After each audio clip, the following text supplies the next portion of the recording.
Celle qui m'a bouleversé la vie. Bonjour à toutes et à tous. Cette histoire n'en est pas une, car il s'agit de ma réalité. Une dure réalité qui me fait vivre un cauchemar chaque jour qui passe.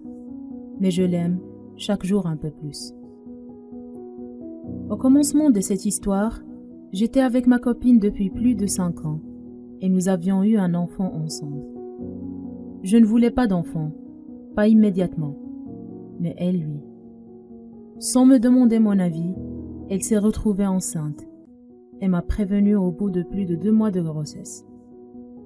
Cet enfant non désiré au départ, je suis extrêmement heureux de l'avoir, mais je ne lui ai jamais pardonné la manière de l'avoir fait en me mettant devant le fait accompli. Depuis la naissance de mon fils, nos relations n'ont cessé de se dégrader. Au début de cette histoire, j'étais encore avec elle, malgré plusieurs ruptures de ma part. Un jour, j'ai rencontré une jeune femme, Laura, de nationalité russe, chez un très bon ami, Jérémy, et sa future femme russe également. J'ai immédiatement été attirée par son regard et ses paroles, en plus de sa beauté. Je ne l'ai vue que quelques heures, mais elle m'a marquée d'une manière incroyable. J'ai pris ça pour ce que c'était au départ, une simple pulsion et un désir incompris. 1 an plus tard, au mariage de Jérémy, je la retrouve. Ce vendredi soir a été le plus beau de ma vie, car elle a accepté mon approche lors de la soirée du mariage. J'étais comme sur un nuage. Dès cet instant, j'ai su que c'était l'amour de ma vie. J'ai su alors qu'elle devait repartir pour Moscou après une semaine. Le lendemain du mariage, je l'ai reconduite à son hôtel. Et nous avons convenu que j'irais la chercher vers midi à son hôtel. Cette journée a été indescriptible. D'ailleurs, j'ai passé la nuit avec elle. Le jour suivant, elle m'a demandé de partir parce qu'un ami à elle devait la rejoindre. Depuis ce jour-là, j'ai senti que quelque chose n'allait pas. Et quelques jours plus tard, on s'est rencontrés dans un café face à la gare. C'est là qu'elle m'a appris que son ami était en effet son amant depuis plus de 3 ans, qu'il était marié et trompait sa femme avec elle. Laura m'a également appris qu'elle avait tout avoué à son amant, qu'elle avait rompu avec lui et voulait faire cesser notre relation. J'ai réussi à convaincre Laura de passer une semaine de vacances avec moi. Durant cette semaine, elle a tenu à aller retrouver son amant, car elle se sentait coupable de l'avoir trahi. Pour être honnête, j'ai eu peur qu'elle me quitte, mais ça n'est pas arrivé. Moi-même, j'avais donc trompé ma copine pour la première fois. J'ai promis à Laura de la quitter avant la fin des vacances d'été. À mon grand désespoir, Laura a dû partir avant la fin de la semaine, car ma copine allait arriver. Avant son départ, je lui ai demandé de venir en France habiter chez moi, autant de temps que la loi française pouvait le lui permettre. Elle m'a dit qu'elle allait voir. J'ai regardé le train disparaître sans pouvoir bouger tellement j'étais triste. Pour la première fois depuis bien longtemps, j'ai pleuré. À mon retour, j'ai retrouvé ma copine. J'ai essayé de continuer ma relation avec elle, mais je n'ai pas réussi à me mentir. Je n'ai pu tenir que 5 jours, puis je l'ai quittée après 6 ans de vie ensemble, sans lui en expliquer les raisons. Elle avait deviné, bien entendu, mais je ne l'ai jamais reconnue, car je ne voulais pas en rajouter. J'aimais Laura à la folie, et j'étais prête à tout pour vivre avec elle. Nous avons fait toutes les démarches pour qu'elle puisse venir en France. Nous avons réussi, et j'étais comblée. Au fil du temps, elle a accepté les démarches pour notre mariage. Mais vous devez savoir une chose.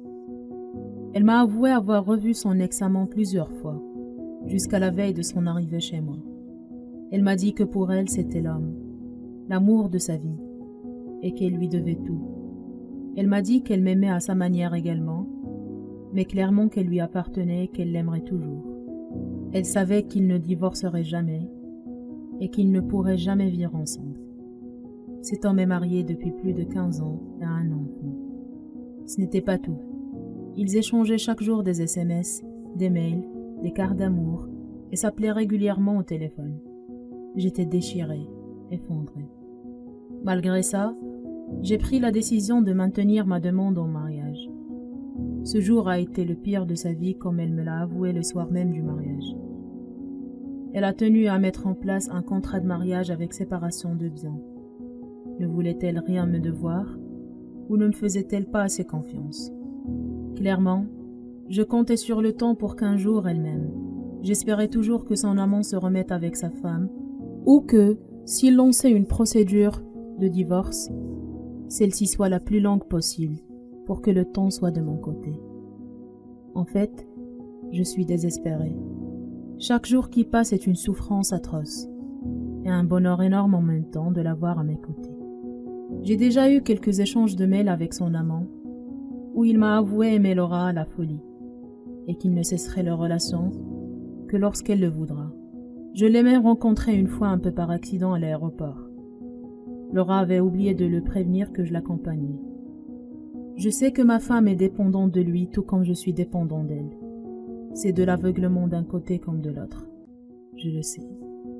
Mais cet homme a su la verrouiller, l'embobiner terriblement. C'est le plus grand manipulateur que je connaisse. Il la mêle par le bout du nez. Elle boit chacune de ses paroles, chacun de ses mails, de ses SMS. Ça fait 3 ans qu'il joue à ce petit jeu qui détruit Laura et me détruit maintenant également.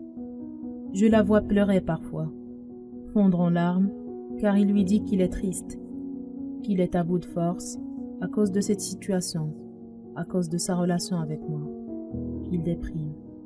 Laura est la plus belle femme, la plus gentille que je connaisse.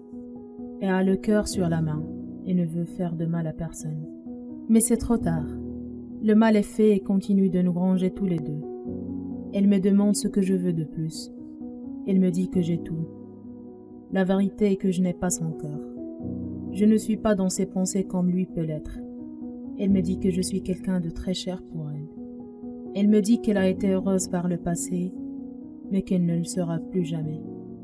Qu'elle vit parce qu'il faut vivre et qu'elle en a fait la promesse à son amant. Encore aujourd'hui, ils se voient dès qu'ils le peuvent.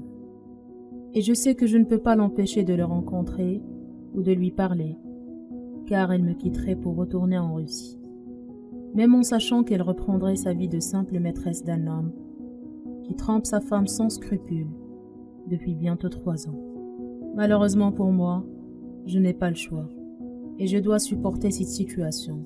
J'ai tout sacrifié pour Laura, alors que mon ex-copine faisait tout pour me plaire et me satisfaire. Le malheur et le chagrin s'emparent de mon cœur. Peut-être que je mérite ce qui m'arrive et que le destin me punit pour ce que j'ai fait endurer à mon ex-copine et à mon fils. N'oubliez pas de liker la vidéo, de la partager avec vos amis et surtout de vous abonner à notre page.